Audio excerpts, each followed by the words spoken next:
আজ আমি পাকা পেঁপে দিয়ে দারুণ এক রেসিপি বানাচ্ছি। আজ আমি বানাচ্ছি পাকা পেঁপের বরফি, যেটা খেতে ভীষণই মজাদার আর দারুণ টেস্টিও।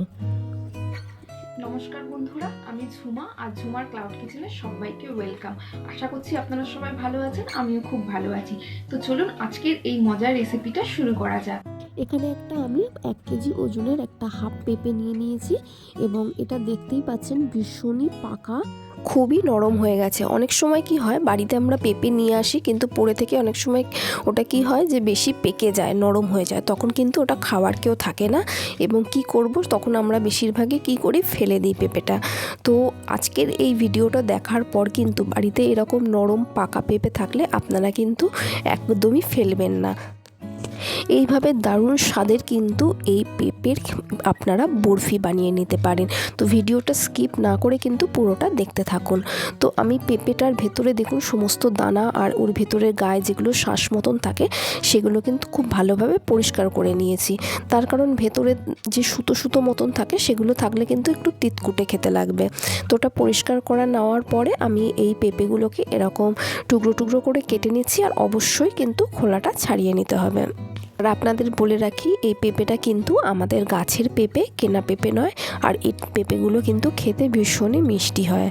পেঁপেগুলো কাটা হয়ে গেছে, এবার একটা মিক্সার গ্রাইন্ডারের মধ্যে আমি পেঁপেগুলোকে দিয়ে দিচ্ছি। আর অবশ্যই কিন্তু এটা শুধু গ্রাইন্ড করবেন, এর মধ্যে কিন্তু কোনো জল দেবেন না। তো এটা এবার আমি গ্রাইন্ড করে নিচ্ছি। তো এটা আমার গ্রাইন্ড করা হয়ে গেছে। তো দেখুন একদম কিন্তু স্মুথ পেস্ট তৈরি হয়ে গেছে। এবার একটা বাটি নিয়ে নিলাম, আর যে কোনো একটা মেজারমেন্ট কাপ নিয়ে সেটার আমি এটা 3 কাপ মতো নিয়ে নিয়েছি, যাতে আপনার একটা সুবিধা হয় জানতে যে এটা কতটা পরিমাণ রয়েছে। পর এর মধ্যে দিয়ে দিচ্ছি 1 কাপ কাস্টার্ড পাউডার, যেটা আমাদের বাড়িতে তো সবারই থাকে, যেহেতু গরমে এটা আমরা খুব খাই। আর তাছাড়া এটা দিয়েও কিন্তু অনেক রেসিপি হয়। যদি আপনাদের কাছে কাস্টার্ড পাউডার না থাকে আপনারা কিন্তু প্লেন কর্নফ্লাওয়ার দিতে পারেন। এবার এটাকে খুব ভালোভাবে মিশিয়ে নিতে হবে, এর মধ্যে যেন কোনো প্রকার দানা না থাকে। এরপর একটা প্যান নিয়ে নিলাম, এর মধ্যে দিয়ে দিচ্ছি 1 কাপ পরিমাণ চিনি এবং 1 কাপ পরিমাণ জল। যতটা চিনি ততটা জল। এবার পুরোটা কিন্তু খুব ভালোভাবে একটু মিশিয়ে নিচ্ছি। এবার চিনিটাকে একটু নাড়াচাড়া করে নেব, চিনিটা গলে যাবে। আর জলটা যতক্ষণ না হাফ হচ্ছে ততক্ষণ কিন্তু এভাবে ফুটিয়ে যাব। আমি প্রায় 5 মিনিট মতন ফুটিয়েছি। এরপরে এর মধ্যে এই পাকা পেঁপের যে পেস্টটা সেটা কিন্তু দিয়ে দিলাম। এই সময় গ্যাসের ফ্লেমটা হাই করে এটা কিন্তু কন্টিনিউ আপনারা নাড়াচাড়া করে যাবেন। খুব ভালোভাবে কিন্তু এটা মেশাবেন, দেখবেন যেন কোনো লামস না থাকে। যদিও প্রথমের দিকে কোনো লামস থাকবে, তো আপনারা এটা কন্টিনিউ নাড়তে নাড়তে দেখবেন যে লামসটা কিন্তু একদমই থাকবে না। আর কিছুক্ষণ নাড়তে নাড়তে আপনারা দেখতেই পারবেন এর কালার এবং টেক্সচার কিন্তু অনেকটাই পাল্টে গেছে।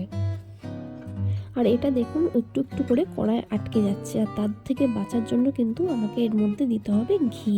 আর এটা আমি এখানে তাই জন্য প্রথমে 1 চামচ ঘি দিলাম এবং পরে আস্তে আস্তে কিন্তু আরও 1 চামচ আমি ঘি এর মধ্যে দিয়ে দেবো। এভাবে ঘি দিয়ে মেশালে কিন্তু খেতেও খুব টেস্টি হয়, আর এটা কিন্তু না আপনার দাঁতে আটকাবে আর না আপনার হাতে, খেতেও কিন্তু ভীষণই ভালো লাগবে। তো এটা পারফেক্টভাবে তৈরি হয়েছে কিনা সেটা দেখবার জন্য কিন্তু আমি একটা প্লেটে অল্প করে এটা নিয়ে নিলাম।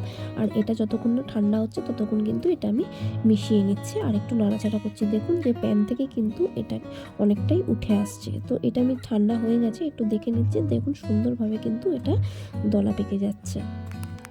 তো এটা কিন্তু পারফেক্ট তৈরি হয়ে গেছে। এবার এটাকে নামিয়ে নেব। তার জন্য একটা প্লেট নিয়ে নিয়েছি এবং প্লেটের মধ্যে কিন্তু অল্প করে একটু আমি ঘি ব্রাশ করে নিচ্ছি। এরপর এই মিশ্রণটাকে আমি কিন্তু ওই প্লেটের মধ্যে ঢেলে দিচ্ছি এবং একটা স্প্যাচুলা দিয়ে কিন্তু এইভাবে ভালোভাবে কিন্তু এটা এখনই এটাকে প্রেস করে করে কিন্তু আমি ভালোভাবে করে নেবো, মিশিয়ে নেবো। তার কারণ এই সময় কিন্তু এটা খুব নরম থাকে, আর তাই এখনই কিন্তু এটা সেট করে নিতে হবে। আমি কিন্তু এর মধ্যে কোনো এসেন্স ইউজ করিনি, তার কারণ কাস্টার্ডটার মধ্যে অলরেডি কিন্তু ভ্যানিলা ফ্লেভার ছিল। আপনারা চাইলে কিন্তু এর মধ্যে যদি কর্নফ্লাওয়ার দিয়ে করেন কোনো যে কোনো এসেন্স ইউজ করতে পারেন, আবার নাও করতে পারেন। তো এবার এটা ঠান্ডা করতে দিয়েছি। তো 40 মিনিটের মধ্যে কিন্তু এটা আমার ঠান্ডা হয়ে গেছে এবং একটা চাকুর সাহায্যে কিন্তু সাইডটা আমি একটু এভাবে কেটে নিচ্ছি, যাতে এটা কিন্তু ভালোভাবে বেরিয়ে আসতে পারে। তো এইভাবে একটা প্লেটে কিন্তু আমি খুব ইজিলি এটা বার করে নিলাম। তো বন্ধুরা দেখতেই পাচ্ছ যে খুব সুন্দরভাবে কিন্তু এই বরফিটা ভালোভাবে বেরিয়ে এসছে এবং দেখতে খুবই সুন্দর লাগছে। তো এবারে এটাকে আমি এরকম চাকুর সাহায্যে কিন্তু বরফির আকারে কেটে নেব। আপনারা কিন্তু আপনাদের ইচ্ছা মতন যে কোনো শেপে কিন্তু এই মিষ্টিটা কেটে নিতে পারেন। তো এই বরফিগুলো কাটা হয়ে গেছে, এবার এগুলোকে একটা প্লেটে আমি সাজিয়ে নিয়েছি এবং এর উপর থেকে একটা করে কাজু বাদাম দিয়ে দিলাম। আপনারা কিন্তু এর বদলে পেস্তাও দিয়ে দিতে পারেন কিংবা কিশমিশও দিতে পারেন বা কিছু নাও দিতে পারেন। তো পাকা পেঁপের বরফি কিন্তু আমার একদম রেডি। ভীষণই দেখতে ভালো লাগছে, টেক্সচারটাও খুব ভালো এসছে আর খেতেও কিন্তু খুব ভালো টেস্টি এবং সফট। তো আপনারাও বাড়িতে কিন্তু অবশ্যই একবার বাড়িতে ট্রাই করুন আর পেঁপে ফেলে দেওয়ার আগে এই রেসিপিটা অবশ্যই করুন। তো আজকের রেসিপিটা যদি আপনাদের ভালো লেগে থাকে তাহলে প্লিজ ভিডিওটা লাইক করে দেবেন এবং বন্ধুবান্ধব রিলেটিভদের সাথে ফেসবুক, হোয়াটসঅ্যাপ, টুইটারে শেয়ার করে দেবেন। আর এরকম আরও ভিডিও পেতে আমার চ্যানেলটিকে সাবস্ক্রাইব করে দেবেন আর পাশে থাকা বেল আইকনটা প্রেস করতে একদম ভুলবেন না, যাতে করে নতুন কোনো ভিডিও আপলোড হওয়ার সাথে সাথে সবার আগে আপনাদের কাছে নোটিফিকেশান চলে যায়। তো ভালো থাকবেন, সুস্থ থাকবেন। Thanks for watching. দেখা হবে আবার একটা নতুন ভিডিও নিয়ে।